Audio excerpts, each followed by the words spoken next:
2026년 1월 8일 목요일 오늘 신문들을 쭉 펼쳐놓고 보니까요. 하나의 흐름이 보이네요. 바로 AI의 엄청난 파급 효과입니다.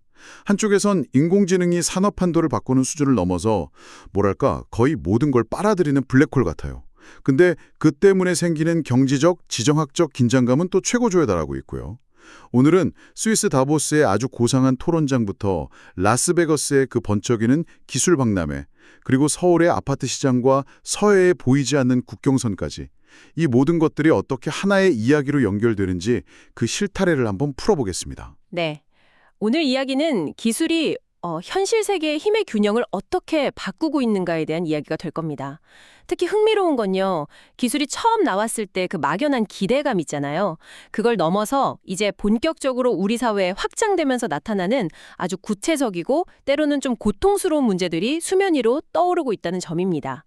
누가 이익을 보고 누가 소외되는지가 이제 명확해지는 단계에 들어선 거죠. 그럼 그 이야기의 진원지 다보스 포럼이란 CES 소식부터 시작해보죠.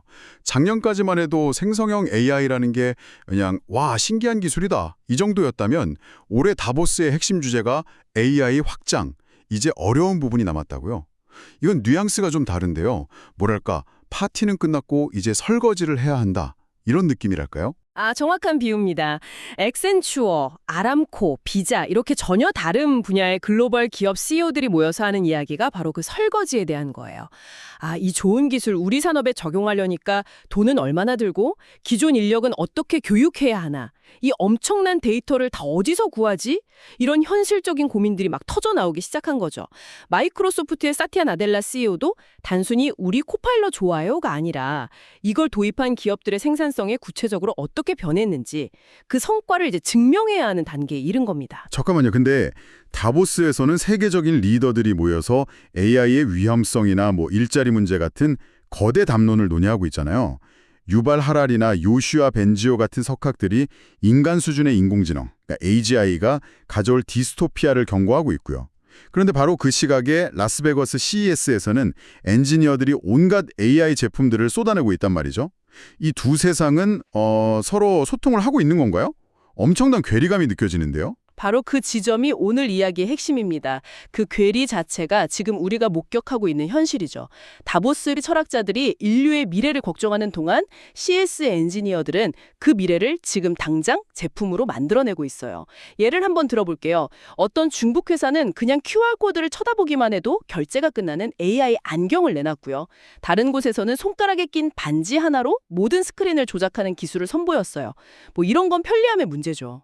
거기까지는 괜찮은데 뭔가 더 놀라운 게 있었나요? 있었죠. 관람객과 실제로 건투 시합을 하는 휴머노이드 로봇이 등장했습니다.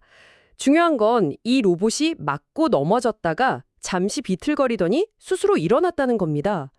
그 장면을 본 사람들은 막 환호했지만 한편으로는 좀 섬뜩하다는 반응도 나왔어요. 이건 더 이상 공장 컨베이어 벨트 위에 로봇 팔 이야기가 아니거든요. 인간의 물리적 공간에 들어와서 상호작용하고 예측 불가능한 상황에 스스로 대처하는 로봇이 상용화 직전까지 왔다는 신호입니다. 자율주행 택시는 이미 라스베이거스 시내를 돌아다니고 있고요. 다보스의 고민이 무색하게 기수는 이미 저만치 달려가고 있는 거죠. 듣고 보니 그 로봇이 넘어졌다 일어나는 장면이 마치 지금 AI 기술의 현주소를 상징하는 것 같네요. 엔비디아의 젠슨 황 CEO가 현대 조선소 사례를 언급한 것도 비슷한 맥락이겠죠. 디지털 트윈 기술이라고 하던데 이게 정확히 어떤 개념인가요? 디지털 트윈. 이건 이 거대한 변화를 이해하는 아주 중요한 열쇠입니다. 쉽게 말해서 현실의 조선소를 가상의 디지털 공간에 볼트랑 너트 하나까지 똑같이 복제하는 거예요. 마치 아주 정교한 비디오 게임을 만드는 것과 비슷해요. 그리고 그 가상 세계에서 수만 가지 시뮬레이션을 돌려보는 거죠. 배를 어떤 순서로 조립해야 가장 효율적인지, 태풍이 불어왔을 때 어느 부분이 가장 취약한지, 수십 년 걸릴 데이터를 단 몇 시간 만에 테스트하고 최적의 값을 찾아냅니다. 그 완벽한 설계도를 가지고 현실에서 배를 만들기 시작하는 거예요. 와, 그러니까 현실 세계에서 겪을 수 있는 모든 시행착오를 가상 세계에서 미리 다 겪어보고 비용과 시간을 엄청나게 줄이는 거군요. 이건 정말 게임의 판도를 바꾸는 기술이네요. 그렇습니다. 젠슨 왕이 올해 안에 인간 수준의 휴머노이드 로봇이 나올 것이라고 자신하는 배경도 바로 여기에 있습니다. 이런 디지털 트윈 환경에서 로봇을 수백만 시간 훈련시킬 수 있으니까요. 이 기술은 단순히 기업의 생산성을 높이는 걸 넘어서 저출산으로 인한 전 세계적인 노동력 부족 문제에 대한 가장 강력한 해결책으로 떠오르고 있습니다. 그리고 바로 이 지점에서부터 AI가 만들어내는 경제적 명암이 극명하게 갈리기 시작합니다. 경제적 명암이요? 바로 시장 얘기로 넘어가 보죠. AI가 세상을 바꾸려면 엄청난 양의 데이터를 처리해야 하니까 당연히 데이터를 저장하는 장치가 많이 필요하겠죠. 그래서인지 샌디스크나 웨스턴 디지털 같은 스토리지 기업 주가가 폭등하고 있다는 자료가 있네요. 1분기에만 SSD 가격이 40%나 뛸 거라는 전망도 있고요. 네, 그게 바로 AI 혁명이 만들어내는 빛의 영역입니다. AI라는 새로운 산업에 부품을 대는 기업들은 엄청난 수혜를 잇고 있죠. 한국 증시도 마찬가지입니다. 코스피 지수가 4,600선을 돌파하면서 사상 최고치를 경신했으니까요. 하지만 그 속을 자세히 들여다보면 이건 모두의 축제가 아니에요. 사실상 극소수만의 잔치에 가깝습니다. 극소수만의 잔치라니 그게 무슨 뜻인가요? 통계를 보면 놀라울 정도입니다. 코스피 지수가 13%나 오르는 동안요. 지수를 이끈 건 삼성전자, SK하이닉스 같은 AI 반도체 관련 초대형주 몇 개뿐이었어요. 나머지 코스피 전체 종목의 73% 이상은 오히려 주가가 하락했고요. 코스닥 시장은 거의 오르지 못했고 코스피 중소형주 지수는 아예 마이너스를 기록했고요. 이건 단순한 양극화가 아니라 거대한 자본이 AI라는 미래에 올라탈 수 있는가라는 단 하나의 기준으로 옥석을 가리면서 무섭게 쏠리고 있다는 증거입니다. 듣고 보니 좀 섬뜩하네요. 시장의 이런 극단적인 쏠림 현상이 단지 주식시장에만 국한된 이야기는 아닐 것 같은데요. 마치 우리 사회 전체가 AI 시대의 승자와 패자로 나뉘는 축소판 같다는 생각도 들고요. 정부 정책에서도 이런 상반된 모습이 보이는 것 같던데요.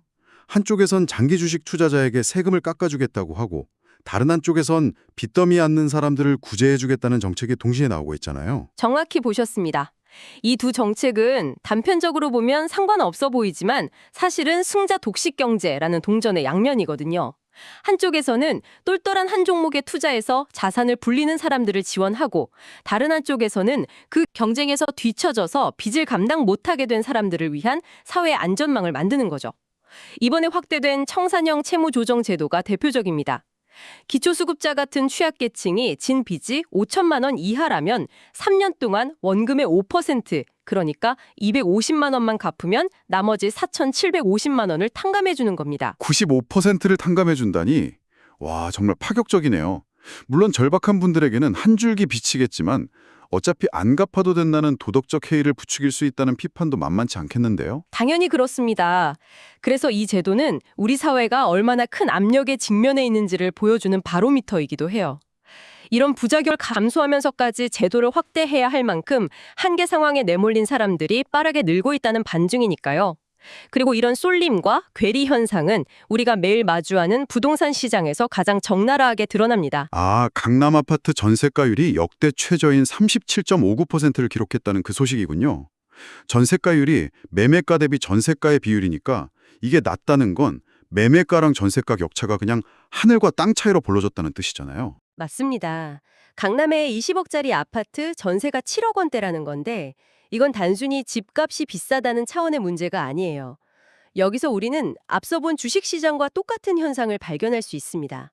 바로 똘똘한 한 채로의 극단적인 쏠림이죠. 다주택자 규제와 불확실한 경제 상황 속에서 자산가들이 망하지 않을 단 하나의 자산으로 강남 아파트를 선택하면서 매매가가 폭등하는 동안 실제 거주 가치인 전세가는 그 속도를 전혀 따라가지 못하는 겁니다. 특히 3040 세대가 전세를 거치지 않고 대출을 최대한 활용해서 바로 상급지로 직진하는 수요가 이 현상을 더욱 부채질하고 있고요. 정리해보면 AI 기술 발전이 특정 산업과 자산에 부를 집중시키고 그 결과 주식시장과 부동산 시장 모두 극심한 양극화를 겪고 있고 그 과정에서 낙오된 사람들을 위한 사회적 비용은 점점 커지고 있다. 이렇게 연결되는 거군요. 네. 그리고 이 거대한 부와 기술의 쏠림 현상은 이제 한 국가의 경제를 넘어서요. 국가 대 국가의 지정학적 체스판 위로 무대를 옮기게 됩니다. 기술이 곧 국력이 되는 시대에 새로운 전쟁이 시작된 거죠. 그 전쟁의 중심에 중국이 있는 것 같습니다. CES에서 엄청난 기술력을 뽐내는 동시에 뒤에서는 그 힘을 바탕으로 자원을 무기화하고 있다는 자료가 눈에 띄네요. 일본을 상대로 히토류 수출 금지 카드를 꺼내들었다고요. 이건 단순한 무역 분쟁이 아닙니다. 중국이 군사적 목적으로 사용될 수 있다고 판단한 히토류 관련 품목 약 1000개를 일본에 팔지 않겠다고 선언한 건데요. 2010년 센카쿠들도 분쟁 때보다 훨씬 강력하고 정교한 조치입니다. 더 무서운 건 만약 다른 나라가 중국에서 이 물건들을 수입해서 일본에 되팔면 그 나라까지 제재하겠다는 의지를 내비쳤다는 점입니다. 사실상의 2차 제재 경고죠. 히토류가 그렇게 중요한가요? 그냥 희귀한 광물 아닌가요? 히토류는 21세기 산업의 비타민이자 조미료입니다. 이게 없으면 반도체, 전기차 모터, 스마트폰, 미사일, 거의 모든 첨단 제품을 만들 수가 없어요. 20세기의 석유가 세계 경제의 혈액이었다면 21세기의 혈액은 반도체고 그 반도체를 움직이게 하는 효소가 바로 히토류입니다. 중국은 전 세계 히토류 공급망에 목줄을 쥐고 있고 이제 그 힘을 노골적으로 사용하기 시작한 겁니다. 일본에게 그리고 전 세계에 우리 기술을 무시하면 너희 산업 전체가 멈출 수 있다는 강력한 경고를 보낸 셈이죠. 기술 패권과 자원 패권이 결합된 무서운 무기네요. 이런 상황에서 우리나라는 어떻게 대응해야 할지 고민이 깊어질 수밖에 없겠습니다. 이재명 대통령이 시진핑 주석에게 서해 공동관리 수역의 중간선을 긋자고 대안했다는 소식이 이런 맥락에서 보면 좀 다르게 들리네요. 아주 흥미로운 제안이죠. 지금 서해는 양국의 배타적 경제 수역, 그 EEZ가 겹치는 부분이 있는데 여기에 중국이 일방적으로 구조물을 설치하면서 계속 갈등이 있었거든요. 이 대통령의 제안은 어차피 복잡하게 얽혀 있으니 아예 깔끔하게 선을 그어서 우리 쪽과 당신들 쪽을 나누고 더 이상 분쟁을 만들지 말자는 겁니다. 갈등의 소지를 원천적으로 차단해다는 아주 실용적인 접근이죠. 여기에 더해서 광주동물원에 판다 한 쌍을 보내달라고 요청한 것도 단순한 제스처가 아닙니다. 판다 외교는 보통 친선의 상징으로 쓰이지 않나요? 맞습니다. 하지만 지금의 맥락에서는 우리는 당신들과 싸우고 싶지 않지만 그렇다고 과거처럼 무조건 따르지도 않겠다는 메시지를 담고 있어요. 즉, 협력할 건 협력하되 경쟁할 건 명확히 선을 긋고 경쟁하자, 서해 중간선, 이런 협력적 경쟁 관계를 새롭게 설정하려는 시도로 볼 수 있습니다. 미중 기술 전쟁의 한복판에서 우리가 취할 수 있는 매우 현실적인 외교적 스탠스인 셈이죠. 한국과 중국이 이렇게 미묘한 줄다리를 하는 동안 우리의 동맹인 미국의 관심은 전혀 다른 곳을 향하고 있는 것 같아 보입니다. 우크라이나에서는 영국이랑 프랑스가 휴전 이후에 다국적군을 배치하기로 합의했는데 정작 미국의 역할은 후방 지원과 감시로 한정됐다고요? 네, 트럼프 대통령은 직접적인 병력 투입에는 명확히 선을 그었습니다. 오히려 그의 관심은 남미의 베네수엘라 사태에 무력으로 개입하거나 뜬금없이 덴마크령 그린란드를 사들이겠다는 발언을 하는 데 쏠려 있죠. 유럽 동맹국들은 지금 우리 코앞에서 전쟁이 계속되고 있는데 미국은 어디를 보고 있냐며 강하게 반발하고 있고요. 이는 미국의 외교적 우선순위가 유럽의 전통적인 안보 문제에서 자원과 기술 패권 경쟁이 벌어지는 새로운 격전지들로 옮겨가고 있음을 보여주는 대목입니다. 오늘 이야기를 종합해보니 AI라는 하나의 기술 혁신이 개인의 부는 물론이고 한 국가의 사회 안전망, 나아가 국가 간의 힘의 역학관계까지 완전히 재편하고 있네요. 다보스의 철학적 고민, CES의 기술적 과시, 시장의 냉정한 쏠림 현상, 그리고 지정학적 충돌까지 모두가 AI라는 거대한 자석에 이끌려서 재배치되는 느낌입니다. 맞습니다. 그리고 이처럼 거대하고 압도적인 변화의 속도 앞에서 개인들은 어떻게 반응하고 있을까요? 여기서 아주 흥미로운 사회적 현상이 하나 나타납니다. 여러분께서 보내주신 자료에도 있었죠? 바로 MZ세대를 중심으로 확산되는 미니 은퇴 혹은 자발적 안식년 문화입니다. 아, 그 이야기군요. 전 메타의 AI 총괄이었던 크리스 채 작가가 이걸 도전 근육을 키우는 시간이라고 표현했던데요. 숨가쁘게 돌아가는 세상의 속도에 맞춰서 계속 달리기만 하는 게 능사가 아니다, 이런 거겠죠? 그렇습니다. 과거에는 30대의 회사를 그만두고 몇 달씩 쉬면 뭐랄까 낙오자나 부적응자로 봤지만 이제는 오히려 인생의 다음 단계를 준비하기 위한 전략적 멈춤으로 인식하는 문화가 생겨나고 있는 겁니다. 이건 단순히 워라밸을 중시하는 차원을 넘어섭니다. AI가 모든 것을 바꾸는 세상에서 내가 진짜 잘할 수 있는 게 뭔지, 앞으로 어떤 기술을 익혀야 생존할 수 있을지 그런 근본적인 고민을 하기 위한 시간을 의도적으로 확보하는 거죠. 그렇다면 마지막으로 이런 질문을 던져보고 싶어지네요. 인공지능이 인간의 지능을 넘어서는 특이점을 향해 전속력으로 달려가고 있는 이 시대에 우리에게 정말 필요한 능력은 무엇일까요?